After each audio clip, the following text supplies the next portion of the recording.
अस्सलामुअलैकुम व्यूअर्स। आज का हमारा लेसन नंबर 5 है पर्सनालिटी साइकोलॉजी का, जिसका टॉपिक है instinct what motivates human behaviour. सबसे पहले यहाँ बात की गई है law of conservation of energy. इसका क्या मतलब है? इसका मतलब ये है कि ऐसी एनर्जी जो कि कन्वर्ट होती है एक स्टेट से दूसरे स्टेट में, लेकिन सेम एनर्जी होती है, तो उसको हम क्या कहते हैं? Law of conservation of energy. फिर फ्रेड ने जो थी बात की थी a matter of life and death. Matter of life से मुराद ये है कि पर्सनैलिटी की जो ओवरऑल डेवलपमेंट होती है, ठीक है, life instincts for the development of personality, जो भी लाइफ इंस्टिंक्ट्स होते हैं पर्सनैलिटी डेवलपमेंट के लिए। और ऑन द अदर हैंड उसने बात की थी डेथ के बारे में, डेथ इंस्टिंक्ट्स के बारे में, और ऐसी एनर्जी जो कि जिसमें जो सेक्सुअल इंस्टिंक्ट्स होते हैं उसको उसने नाम दिया था लिबिडो का। लिबिडो से मुराद लिबिडिनल एनर्जी या फिर सेक्सुअल डिज़ायर होता है, जिसको लैटिन वर्ड में हम विश कहते हैं और डिज़ायर कहते हैं, या फिर लिबिडिनल एनर्जी कहते हैं।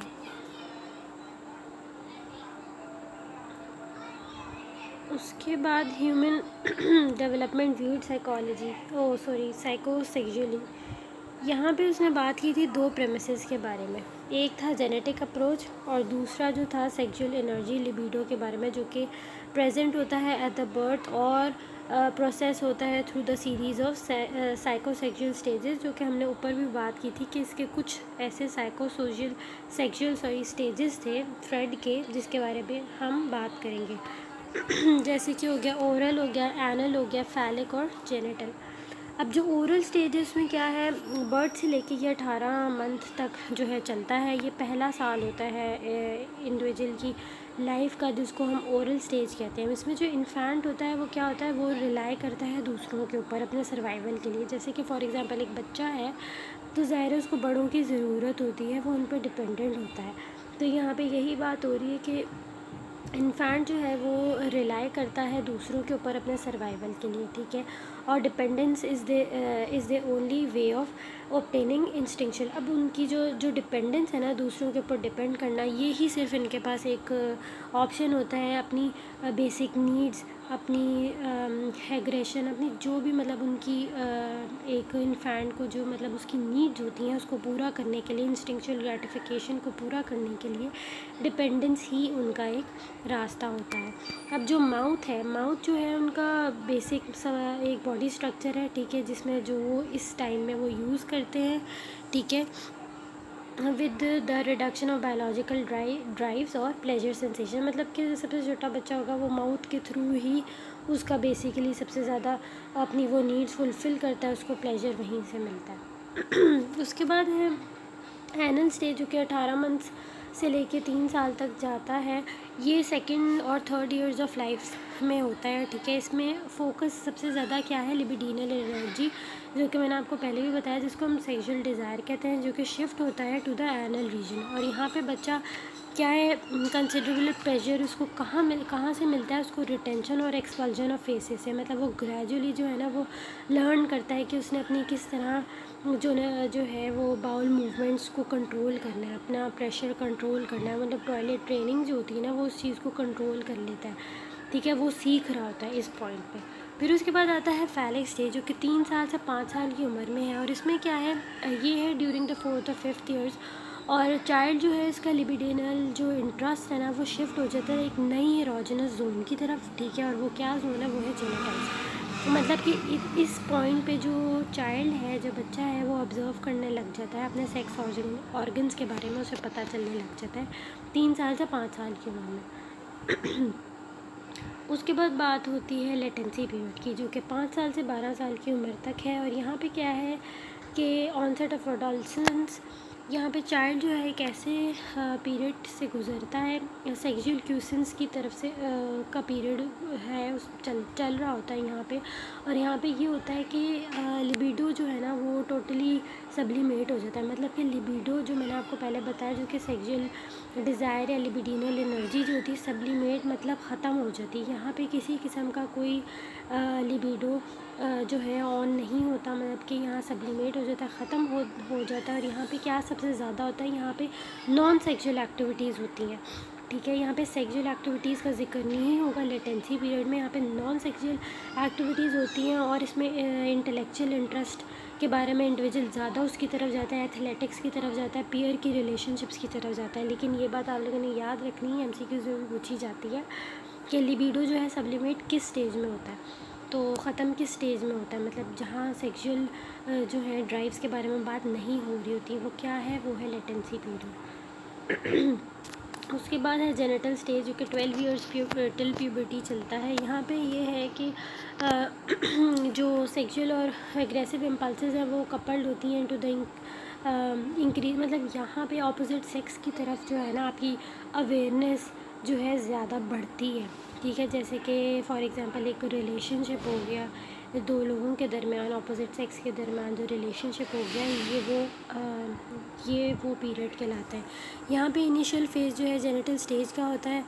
ठीक है, और ये अडोलसेंस से शुरू होकर डेथ तक चलता है। और इसमें क्या होता है, एक बायोकेमिकल और फिजियोलॉजिकल चेंजेस अकर होते हैं ऑर्गेनिज्म के अंदर। ठीक है, यहाँ पे रिप्रोडक्टिव ऑर्गन्स भी मैच्योर हो जाते हैं, यहाँ पे एंडोक्राइन सिस्टम भी सिक्रीट करता है हार्मोन्स, और फिर ये किसकी तरफ रिजल्ट करता है, किसी तरफ चला जाता है सेकेंडरी सेक्स कैरेक्टरिस्टिक्स की तरफ। यहाँ पे बियर्ड्स जो है वो क्या कहते हैं आने लग जाती हैं मेल्स में, और ब्रेस्ट डेवलपमेंट होने लग जाती है फीमेल्स में।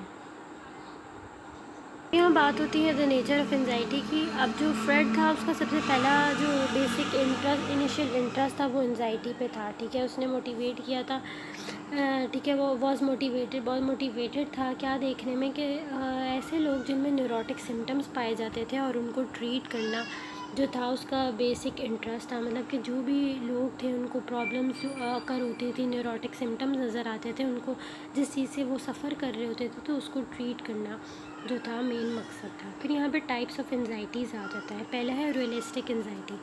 इसमें ये है कि इमोशनल रिस्पॉन्स टू थ्रेट और परसेप्शन ऑफ रियल, मतलब यहाँ पे एक्सटर्नल हमारे इन्वायरमेंट जो रियल डेंजर्स होते हैं ना, फॉर एग्ज़ाम्पल जैसे कि अब उन्होंने बात किया पॉइजनस स्नेक के बारे में। अब हमारे अगर एक्सटर्नल इन्वायरमेंट में हमें नज़र आता है एक पॉइजनस स्नेक या वाइल्ड एनिमल्स नज़र आते हैं, तो हम लोग ऑब्वियसली उससे भागते हैं, उससे हटते हैं। जैसे कि अर्थक्वेक हो गए, उससे भी वो भी ज़ाहिर है एक नेचुरल वो है, तो ज़ाहिर है हमें एक एंजाइटी महसूस होती है। तो ये क्या हो गया, ये एक रियलिस्टिक हो गया, एक नेचुरलिस्टिक चीज़ें हैं।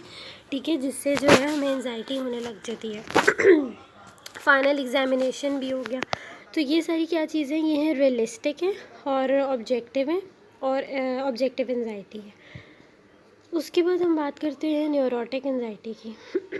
यहाँ पे क्या होता है, ऐसा इमोशनल रिस्पॉन्स क्रिएट होता है जहाँ पे जो इड की इम्पल्सेस हैं वो क्या हो जाती हैं, वो कॉन्शियस हो जाती हैं, और उस चीज़ को हम क्या कहते हैं, न्यूरोटिक एंजाइटी।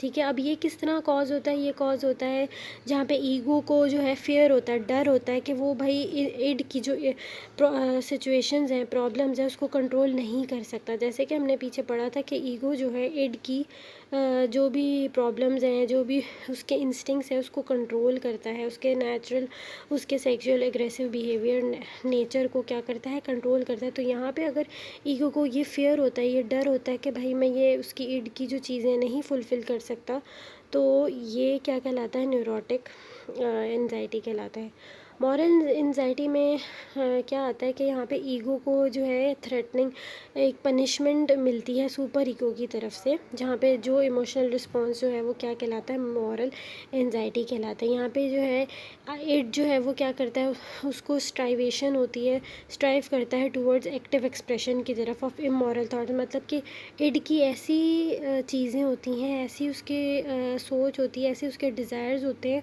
जो कि सोसाइटी के लिए बहुत इमोरल होते हैं, जो कि गलत होते हैं, गलत एक्ट्स, गलत थॉट्स होते हैं। ठीक है, जो इड सोच रहा होता है, जैसे कि हमने बात की थी एक बच्चा है। ठीक है, और सुपर ईगो में हमने बात की थी एथिकल और मॉरल थॉट्स के बारे में बात की थी। तो क्या होता है, जब ऐसी सिचुएशन क्रिएट होती है तो सुपर ईगो क्या करता है, रिस्पॉन्ड करता है with the feeling of shame, guilt. उसको क्या होता है, फिर जब ज़ाहिर है कोई गलत काम हो जाता है तो उसको फिर शेम फीलिंग आती है, शेम की, गिल्ट की आती है, और सेल्फ कंडेमिनेशन की आती है। अच्छा जी, अब आ जाते हैं ईगो डिफेंस मैकेनिज़्म की तरफ। अब ईगो डिफेंस मैकेनिज़्म क्या होता है? अब ये क्या करता है, हमें हेल्प करता है ऐसे फंक्शंस में जो कि मतलब एक पर्सन को जो है प्रोटेक्ट करते हैं अपनी एंजाइटी से। मतलब कि हमें कोई भी एंजाइटी हो रही है, कोई भी प्रॉब्लम ऐसी क्रिएट हो रही है, तो उसको कॉप करने के लिए, उसको ख़त्म करने के लिए हम क्या यूज़ करेंगे? हम यूज़ करेंगे ईगो डिफेंस मैकेनिज़्म। सबसे पहला इसका पॉइंट ये होगा कि क्या करता है ईगो डिफेंस मैकेनिज़्म? वो क्या करता है? वो ब्लॉक करता है ऐसे इम्पल्सेस, ठीक है, from expression in conscious behaviour. मतलब कि जो भी ऐसी गलत इम्पल्सेस होती हैं, उस चीज़ को वो ब्लॉक किया जाता है कॉन्शियस बिहेवियर में से।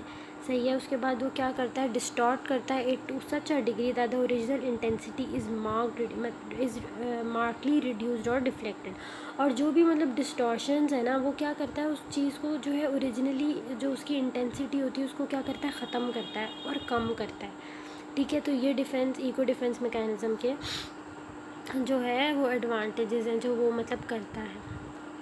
उसके बाद यहाँ पे उन्होंने वही बात लिखी हुई है कि ईगो फाइट करता है battle to stay on the top of the id and super ego. फिर कन्फ्लिक्ट आ जाता है इड के दरम्यान और सुपर ईगो के दरम्यान। फिर एंजाइटी प्रोड्यूस हो जाती है और थ्रेट जो है वो ईगो को चला जाता है।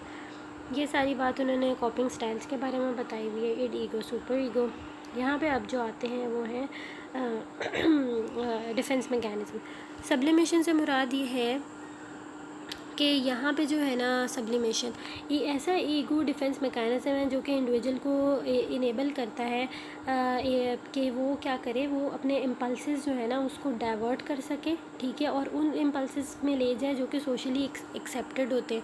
मतलब कि अब फॉर एग्ज़ाम्पल मैंने कोई गलत काम कर दिया है, ठीक है, लेकिन सोशली वो चीज़ लोगों के नज़रिए में वो चीज़ गलत है, तो मैं क्या करूँगी? मैं झूठ बोल दूँगी और ऐसी चीज़ बताऊँगी जो कि सोशली अप्रूव्ड होती है, ठीक है, जो सोशली जो है वो चीज़ें अप्रूव मानी जाती हैं, जो चीज़ें सही मानी जाती हैं ना, मैं वो चीज़ बताऊंगी। तो क्या होता है सब्लिमेशन में कि आप अपने जो इम्पल्सेस हैं उस चीज़ को क्या करते हो? डाइवर्ट कर देते हो और ऐसे एक्सप्रेस करते हो जो कि सोशली अप्रूव थॉट्स और एक्शंस हो। तो ये क्या होगा? ये सब्लिमेशन हो जाता है। उसके बाद बात होती है रिप्रेशन की। रिप्रेशन जो है वो प्राइमरी ईगो डिफेंस मैकेनिज़्म है। इसमें क्या होता है? सेलेक्टिव फॉरगेटिंग होती है, ठीक है, सेलेक्टिव किस्म की फॉरगेटिंग। अब इसमें क्या है कि जो भी अनकॉन्शियस सेक्सुअल और एग्रेसिव इम्पल्सेस होते हैं उसको जो है हम कैन नॉट बी एडमिटेड, वो चीज़ जो है हम अवेयरनेस में नहीं लेकर आते हैं। मतलब फॉर एग्ज़ाम्पल कोई भी हमारी ऐसी मेमोरीज़ हो गई जो कि बहुत बुरी हैं, तो क्या होगा कि वो चीज़ हम लोग क्या कहते हैं, भुलाना चाहेंगे, हम उसको रिप्रेस करना चाहेंगे। तो ये क्या होता है? ये एक ऐसी सेलेक्टिव फॉरगेटिंग होती है जो अनकॉन्शियस सेक्सुअल और एग्रेसिव इम्पल्सेस होते हैं ना, उसको हम अवेयरनेस में लाने से रोक देते हैं जिसकी वजह से जो है टेंशन जो है वो थोड़ी रिड्यूस हो जाती है। फिर बात होती है प्रोजेक्शन की। प्रोजेक्शन रैंक करता है next to expression in terms of threat. अच्छा, यहाँ पे ये बात है कि जो unconsciously attributing one's own unacceptable thoughts, attitudes and behaviours to the other people. यहाँ पे ये बात हो रही है, जैसे भी हमने ऊपर पढ़ा, कि कोई भी गलत काम, कोई भी अनएक्सेप्टेबल जो हमारी इम्पल्सेस है वो हम दूसरों पे थोप देते हैं, ठीक है, दूसरों पे ब्लेम डाल देते हैं। फॉर एग्ज़ाम्पल मैंने चोरी की पैसों की, ठीक है, तो मैं क्या कहूँगी? मेरे साथ एक दोस्त है, मैंने ये कह दिया कि भाई मैंने नहीं, उसने की है, तो मतलब मैंने अपनी गलती क्या किया? दूसरे पर डाल दी, प्रोजेक्ट कर दी दूसरे इंडिविजुअल पे। तो ये क्या हो गया कि unconsciously attributing one's own unacceptable impulses, attitudes and behaviours to the other people और टू द एनवायरनमेंट। तो मैंने क्या किया? मैंने जो है ब्लेम कर दिया समवन एल्स और something else for our own shortcomings. अपने आप को सही जो साबित करने के लिए मैंने क्या किया? अपने जो अनएक्सेप्टेबल इम्पल्सेस थे वो दूसरों पर डाल दिए, ब्लेम करा दूसरों को। उसके बाद है डिस्प्लेसमेंट। डिस्प्लेसमेंट में ये है कि the expression of an instinctual impulse is redirected from a more threatening person or object to the less threatening. For example कि अब उन्होंने स्टूडेंट के बारे में बात की कि ऐसा स्टूडेंट जो कि एंगर्ड है by his professor instead swears at his roommate. मतलब कि प्रोफेसर पे उसको गुस्सा है लेकिन वो किसके ऊपर निकाल रहा है? अपने रूममेट पे निकाल रहा है, ठीक है। जैसे और फॉर एग्जांपल कि अगर एक चाइल्ड है, उसको उसके घर वालों ने जो है, पेरेंट्स ने जो है स्कोल्ड किया है, तो वो क्या करेगा, गुस्से में आके अपनी उसने छोटी सिस्टर को किक कर दिया है या छोटी सिस्टर को हिट कर दिया है, ठीक है, या फिर अपने डॉग को हिट कर दिया, तो मतलब दूसरों का गुस्सा जो है आप किसी और पे निकाल रहे हो, तो ये डिस्प्लेसमेंट होगा। रैशनलाइजेशन रेफ़र करती है फैलेशियस रीजनिंग। इसमें क्या है कि मिस इंटरप्रेट करना इर्रेशनल बिहेवियर, ठीक है। In order to make it appear rational and justifiable to oneself, one's mistakes, poor judgements and failure can be explain through the magic. यहाँ पे ये बात हो रही है कि मिस रिप्रेजेंट किया, आपका जो गलत बिहेवियर था आपने उसको क्या करना है, इरेशनल बिहेवियर तो आपने उसको रैशनल बना दिया, अपने लिए जस्टिफाइबल बना दिया, मैंने कोई गलती की है लेकिन मैं कहूँगी नहीं ये सही है, ठीक है, तो ये क्या हो गया, फैलिशियस रीजनिंग हो गई। और इसमें भी ये भी लिखा हुआ है कि ईगो अटेम्प्ट करता है कॉप करने के लिए फ्रस्ट्रेशन के साथ और एंजाइटी के साथ, और रियलिटी को है डिस्टॉर्ट कर देता है, डिफरेंट मतलब बना देता है, और अपनी जो सेल्फ़ इस्टीम है उसको प्रोटेक्ट करता है। सेल्फ़ इस्टीम को सही रखने के लिए जो है उसने अपना गलत बिहेवियर भी जो है सही साबित कर देना है। फिर रिएक्शन फॉर्मेशन में है, sometimes the ego can control और defend against the expression of a forbidden impulse. अच्छा, रिएक्शन फॉर्मेशन में ये है कि ईगो जो है कंट्रोल करता है और डिफेंड करता है अपने जो भी उसके फॉरबिडन, जो भी उसके गलत इम्पल्सेस हैं उसे उसने कंट्रोल भी किया और डिफेंड भी किया, कॉन्शियसली एक्सप्रेसिंग इट्स ऑपोजिट, उसका उलट ऑपोजिट जो है उसको एक्सप्रेस करने के चक्कर में, तो वो क्या हो गया, वो रिएक्शन फॉर्मेशन हो गई। अब इसमें क्या है, ये ऑपरेट करता है 2 स्टेप्स पे, एक अनएक्सेप्टेबल इम्पल्सेस को ख़त्म कर देना, ठीक है, और दूसरा ये है कि आपने एक्सप्रेस कर दिया है ऑन अ कॉन्शियस लेवल। पहला तो आपने कोई भी मतलब अनएक्सेप्टेबल कोई भी बुरी चीज़ें आपने उसको ख़त्म कर देना, रिप्रेस कर देना, दूसरा ये है कि आपने एक्सप्रेस कर दिया, एक्सप्रेस भी कर दिया, ठीक है, ऑन द कॉन्शियस लेवल, मतलब अवेयरनेस में होते हुए आपने उसको एक्सप्रेस किया। ये 2 उसकी पॉइंट्स हैं रिएक्शन फॉर्मेशन के। फिर आ जाता है रिग्रेशन। रिग्रेशन क्या है कि अपने आप को जो है डिफेंड करना अगेंस्ट एंजाइटी, ठीक है, और इसके अंदर क्या इन्वॉल्व होता है, रिवर्जन इन्वॉल्व होती है to an earlier stage of sexual development और to a mode of expression that is simpler और मोर, मतलब कि अपनी जो एंजाइटी है उसको एलिवेट कर दिया by the retreating to an early period of life, मतलब पिछले आप जो है ना अर्लियर स्टेज पे चले गए हो अपनी एंजाइटी को जो है ख़त्म करने के लिए, मतलब सिंपल हो गए हो, बड़े चाइल्ड बच्चे की तरह हो गए अपनी एंजाइटी को ख़त्म करने के लिए, आप दोबारा जो है पिछले पीरियड में चले गए, तो ये क्या हो गई, ये रिग्रेशन हो गया। अब आती है techniques of psycho analysis. Psycho analysis की जो टेक्निक है उसमें जो है क्या हम रिवील किया जाता है, अनकॉन्शियस मेंटल प्रोसेसेस रिवील किए जाते हैं, लोगों के कन्फ्लिक्ट्स देखे जाते हैं, कैथारसिस और इंसाइट। फ्री एसोसिएशन में ये बात है कि ये होता है कि पेशेंट को जो है एक बोला जाता है कि आप काउच पे लेट जाओ, ठीक है, थेरेपिस्ट जो है उसके पीछे बैठता है क्लाइंट के और क्या करता है, उससे जो है जो भी उसकी प्रॉब्लम्स हैं, उसके थॉट्स पैटर्न्स हैं, वो जो है वो सुनता है, ठीक है, अनइंटरप्टेड विदाउट सोशल सेंसरिंग, मतलब कि उसको इंटरप्ट नहीं किया जाता, भाई उसको जो है फ्री एसोसिएशन से मुराद है भाई उसको पूरा टाइम दिया है, आपने दिल खोल के अपनी हर बात करनी है, थेरेपिस्ट सुन रहा है बैठा, तो पेशेंट जो है वो इस सिचुएशन में जो है अपनी सारी प्रॉब्लम्स उससे शेयर करता है थेरेपिस्ट से। अब ये टेक्निक जो है क्या लेकर आती है to the conscious level emotionally loaded material. फिर जो बंदा है मतलब जो पेशेंट है सुनाने वाला, वो कॉन्शियसली लेवल पे आकर इमोशनली जो भी उसके दिमाग में पेन भरी हुई है, कोई भी मटेरियल है, ठीक है, वो उसने उस लेवल पे जो है डिस्कस कर लेना है अपने थेरेपिस्ट के साथ, ठीक हो गया।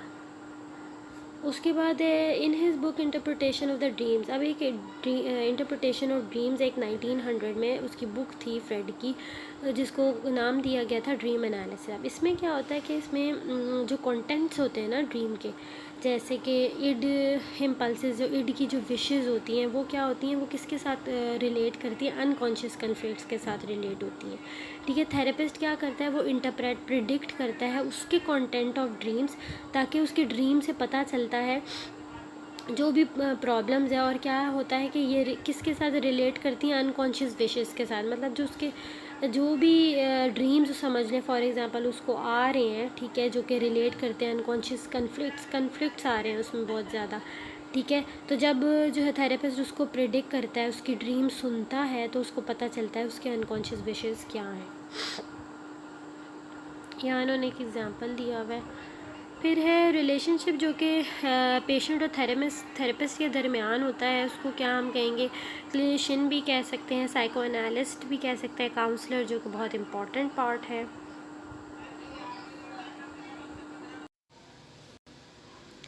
उसके बाद यहाँ पे उन्होंने पॉजिटिव ट्रांसफरेंस की बात की है कि ऐसा पेशेंट जो कि रिलेट करता है थेरेपिस्ट के साथ बहुत पॉजिटिवली, ठीक है, और उसके साथ ऐसा बिहेव करता है कि बड़ा वो इम्पॉर्टेंट है, जैसे कि पेरेंट्स, टीचर्स, फ्रेंड्स उसके लिए इम्पॉर्टेंट है, मतलब एक पॉजिटिव बिहेवियर है उसका थेरेपिस्ट को लेकर, तो उसको हम क्या लेबल करेंगे, उसको हम लेबल करेंगे पॉजिटिव ट्रांसफरेंस फिनोमेना।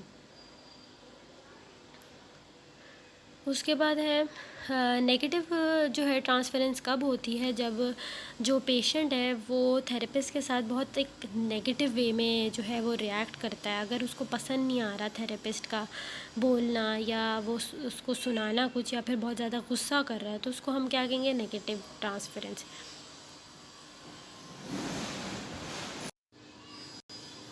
और फिर जो एम्बिवेलेंट ट्रांसफरेंस है, उसमें क्या है कि थेरेपिस्ट जो है उसको लाइक करता है, थेरेपिस्ट भी और जो पेशेंट भी एक दूसरे को, तो वो एम्बिवेलेंट कहलाई जाएगी, ठीक है। मतलब नहीं नहीं नहीं, सॉरी, एक तरफ जो है पॉजिटिव होगा, एक तरफ मतलब कि वो लाइक करता है और दूसरी तरफ वो उसको रिसेंट करता है, मतलब कि नेगेटिव भी आ रहा है। तो जब दोनों चीज़ें आ रही हैं ना एक चीज़ में, तो हम उसको कहते हैं एम्बिवेलेंट, ठीक है। और उसके अलावा जो लास्ट है काउंटर ट्रांसफरेंस, उसमें है थेरेपिस्ट जो है वो एट टाइम्स प्रोजेक्ट करता है अपनी फीलिंग्स, इमोशंस जो है पॉजिटिव, जो उसके फीलिंग्स और इमोशंस होते हैं पेशेंट को लेकर। मतलब कि फॉर एग्जांपल जैसे पेशेंट अपनी कहानियाँ सुना रहा है, ठीक है, तो थेरेपिस्ट ने क्या किया, उसने भी अपनी अच्छी जो फीलिंग्स, अच्छे इमोशंस के साथ उसने भी अपनी कुछ चीज़ें सुना दी, ठीक है।